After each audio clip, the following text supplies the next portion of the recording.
உறவுகளுக்கு வணக்கம். கர்நாடகாவை ஆட்சி செய்யக்கூடிய காங்கிரஸ் அரசு கர்நாடகாவில் மேகதாது அணை கட்டுறதா தொடர்ந்து சொல்லிட்டு வராங்க.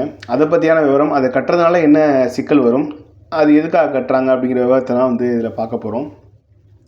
இதை தெரிஞ்சுக்கிறதுக்கு முன்னாடி ஏற்கனவே ஒரு விஷயம் சொல்லியிருந்தேன். சாட் அப்படின்ற ஒரு நாட்டில் தண்ணீர் பஞ்சம் அங்கே 2 இனக்குழுக்களிடையே பெரிய ஒரு போராகவே வெடிச்சது. 42 பேர் மரணம் அடைஞ்சிட்டாங்க. அதை பற்றி ஒரு விஷயம் சொல்லியிருந்தேன், அதை இங்கே நினைவுபடுத்துகிறேன். அங்கே ஏன் தண்ணீர் பஞ்சம் வந்ததுன்னா, முக்கியமான காரணம் அந்த ஏரிக்கு வர வேண்டிய தண்ணீரை மற்ற நாடுகள் அணை போட்டு தடுத்ததுனால அங்கே வரக்கூடிய தண்ணீரின் அளவு ரொம்பவே குறைஞ்சி போச்சு. அது ஒரு முக்கியமான முதல் காரணம். மற்ற கனிம வள சுரண்டல், கொள்ளையெல்லாம் அங்கே நிறைய நடந்துச்சு. காடுகள் அழிப்புங்க நடந்துச்சு. அதெல்லாமே காரணங்கள் இருக்குது. இது ஒரு காரணமாக நம்ம அதில் பார்க்குறோம். இது அப்படியே தமிழ்நாட்டுக்கு பொறுத்துவோம். இப்போது மேகதாதுல அணை கட்டினாங்க அப்படின்னா, மேகதாதோட அந்த கொள்ளளவு அப்படிங்கிறது கிட்டத்தட்ட 67லேருந்து 70 டிஎம்சி அப்படின்னு சொல்கிறாங்க. தமிழ்நாட்டுக்கு காவேரியில் இருந்து இப்போ வரக்கூடிய டிஎம்சி அளவுங்கிறது 177 அப்படிங்கிறத உச்சநீதிமன்றம் ஆணையாக கொடுத்துருக்கு. 177 டிஎம்சி தமிழ்நாட்டுக்கு நீங்கள் கொடுக்கணும் அப்படிங்கிறத சொல்லியிருக்கு. சரி, இதுக்கு முன்னாடி எவ்வளோ வந்துச்சு அப்படின்னா, கிட்டத்தட்ட ஒரு 2007க்கு முன்னாடி பார்த்தீங்கன்னா 192 டிஎம்சி வந்துக்கிட்டு இருந்துச்சு. அதுக்கும் முன்னாடி 1980களில் பார்த்தீங்க அப்படின்னா 400 டிஎம்சி வந்துக்கிட்டு இருந்துச்சு. கிட்டத்தட்ட அது பாதியை விட குறைவாக இன்றைக்கி வெறும் 177 டிஎம்சி தான் வந்துட்டுருக்கு. இப்போது இந்த தண்ணீரும் எப்படியாக வருது அப்படின்னா, சில நாட்களில் பார்த்தீங்கன்னா 200 டிஎம்சி வரும். எப்போனா அதிகமான மழைப்பொழிவு, ரொம்ப வெள்ளம் அதிகமாக வந்துருச்சு கர்நாடகாவில், தாங்க முடியாது. இதுக்கப்புறம் சேமித்தா இங்கே பெரிய இழப்புகள் ஏற்படும், மனிதர்கள்லாம் இறந்து போயிடுவாங்க, வெள்ளம் ஏற்படும் அப்படிங்கிற நிலையில் அந்த உபரி நீரை அவங்க திறந்து விடுவாங்க. அந்த சமயத்தில் கிட்டத்தட்ட 200 டிஎம்சி வரும். இந்த 177 டிஎம்சியை அவங்க உபரி நீராக தான் திறந்து விடுறாங்க. 400 டிஎம்சி வந்துட்டு இருந்துச்சு.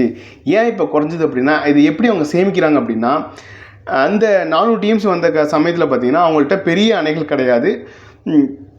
கேஎஸ்ஆர்ன்ற ஒரே ஒரு பெரிய அணை தான் இருந்துச்சு. அதுக்கப்புறம் இந்த குறுகிய காலகட்டத்தில் அவங்க பல அணைகள் கட்டுறாங்க. கபினி அணை, ஹேமாவதி, ஹராங்கி அப்படின்னு சொல்லிட்டு ஒரு 5-6 அணைகள், பெரிய அணைகள் கட்டிடுறாங்க. இதனால் அதிகமான தண்ணி அவங்க சேமிக்கக்கூடிய ஒரு ஆற்றலை அவங்க பெறுறாங்க. இது தமிழ்நாட்டுக்கும் கர்நாடகாவுக்கும் ஒப்பந்தம் போடப்பட்டுருந்துச்சு. அனுமதி இல்லாமல் இவங்க கட்டக்கூடாதுன்னு சொல்லி அதெல்லாம் மீறி தான் அவங்க கட்டினாங்க. இந்த விஷயங்களில் இந்தியாவை ஆசியக்கூடிய இந்திய அரசுகள் எதுவாக இருந்தாலும், பாஜக இருந்தாலும் காங்கிரஸாக இருந்தாலும் ஒருதலை பட்சமாக தான் செயல்பட்டுங்கிறது இதுலேயே தெரியுது நமக்கு. இந்த விவகாரத்தை பொறுத்த வரைக்கும் மாநில பிரச்சனையாக தான் இவங்க பார்க்குறாங்க.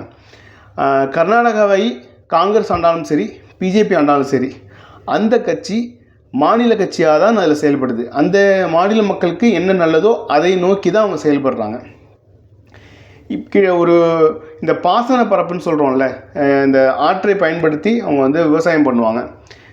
2007க்கு முன்னாடி பார்த்தீங்கன்னா லட்சத்துலலாம் இல்லை அந்த விவசாயம் பண்ணக்கூடிய பரப்பளவுன்றது. இப்போ கிட்டத்தட்ட 20 லட்சம் ஏக்கர் விவசாய நிலப்பரப்பை அவங்க உருவாக்கியிருக்காங்க. இதெல்லாம் பார்த்திங்கன்னா அவங்க அணை கட்டினது இதெல்லாம் வச்சுக்கலாம். இதோடு அவங்க நிறைய ஏரிகள் தூர்வாரினது, நிறைய குளங்களை தூர்வாரினது, இந்த மாதிரியான விஷயங்கள்லாம் அவங்க செஞ்சுருக்காங்க. இதன் மூலமாக அவங்க நீரை அதிகமாக சேகரித்து வைக்கிறாங்க.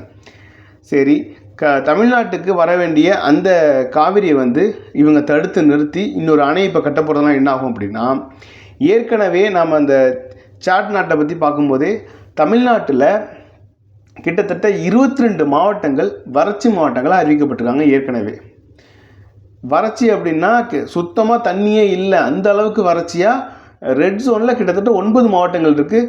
சென்னை, தருமபுரி, இந்த மாதிரியான மாவட்டங்கள்லாம் இருக்குது. சரி, இன்னொரு விஷயம் என்னென்னா, இந்த காவேரி ஆறு எங்கெங்கெல்லாம் போகுது பார்த்திங்கன்னா, வறட்சி மாவட்டங்களாக எதெல்லாம் அறிவிச்சிருக்காங்களோ அந்த பகுதி வழியாக தான் இந்த காவேரி ஆறு போகுது. அதிகமான அணைகள் இங்கே கட்டப்படாமல் இருக்குது. அதோட அதிகமான ஏரிகள், குளங்கள் இங்கே தூர்வாரப்படாமல் இருக்குது. தண்ணியை நமக்கு கொடுத்தாலும் இங்கே சேகரிக்கக்கூடிய விஷயங்களை இதுக்கு முன்பு ஆண்ட அரசுகள் எதுவுமே செய்யலை.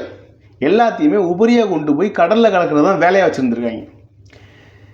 காவிரி நீர் மட்டும்தான் நீருக்கான ஒரே ஆதாரமாக அப்படின்னா, தமிழ்நாட்டை பொறுத்த வரைக்கும் கிட்டத்தட்ட தமிழ்நாட்டு பரப்பளவு ஆவரேஜாக சொல்கிறேன், 177 டிஎம்சிக்கு நம்ம கர்நாடகாவில் சண்டை போட்டுட்ருக்கோம். ஆனால் தமிழ்நாட்டுக்கு மழை பெய்யக்கூடிய அளவுன்றது 4200 டிஎம்சி அளவு மழை பெஞ்சிக்கிட்டு இருக்கு.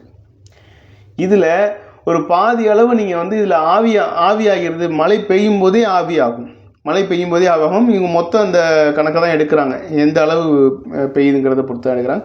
இதில் மழை பெய்யும் போதே பாதி வந்து ஆவியாகுன்னு வச்சுட்டாலுமே கிட்டத்தட்ட 2600 டிஎம்சி மழை மூலமாக மட்டுமே தமிழ்நாடு பெறுது.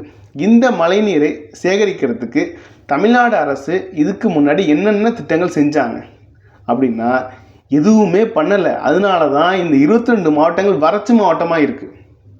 இதையெல்லாம் செஞ்சுருந்தாலே நாம் அவங்க கூட சண்டை போட வேண்டிய தேவையே இல்லை, தண்ணிக்காக சண்டை போட வேண்டிய தேவையே இல்லை.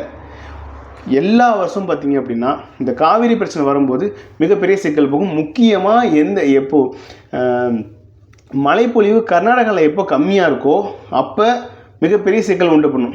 ஏன்னா நீங்கள் இங்கே இருக்க தண்ணியை வந்து அங்கே அனுப்பாதீங்க அப்படின்னு சொல்லி அவங்க ஒரு போராட்டம் வெடிக்கும். அது சில பேர் சுய லாபத்துக்காகவே போராட்டத்துங்களும் பண்ணலாம். ஆனாலும் அங்கே அந்த மக்களோட தேவையும் இருக்குது.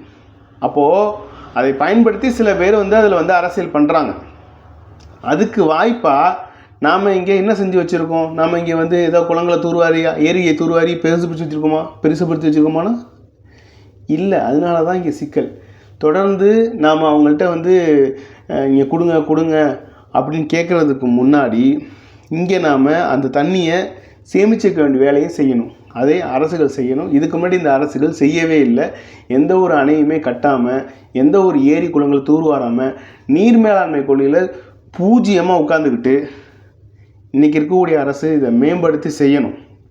இல்லை அப்படின்னா திரும்ப நம்ம அங்கே கேட்டுகிட்டே இருக்க வேண்டியிருக்கும்.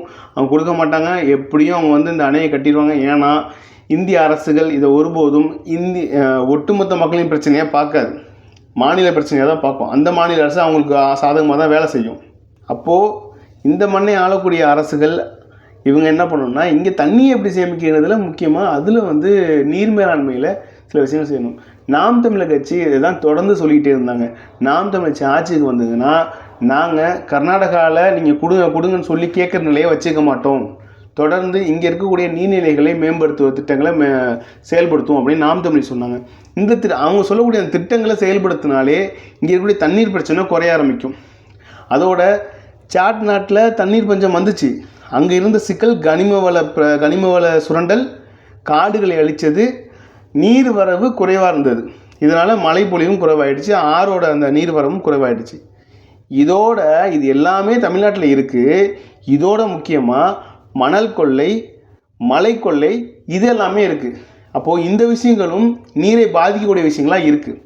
இதுவும் சேரும்போது தமிழ்நாடு மனிதர்கள் வாழ தகுதியற்ற ஒரு நிலமாக போக போக மாறிக்கிட்டே போகும். அப்போ இதை தடுக்கணும் அப்படின்னா இங்கே இருக்கக்கூடிய நீர்நிலைகளை மேம்படுத்தணும், ஏரிகளை குளங்களை தூர்வாரணும், நீர் சேமிக்கிற திட்டங்களை அதிகப்படுத்தணும். இதை செஞ்சால் தான் சரியாகும்.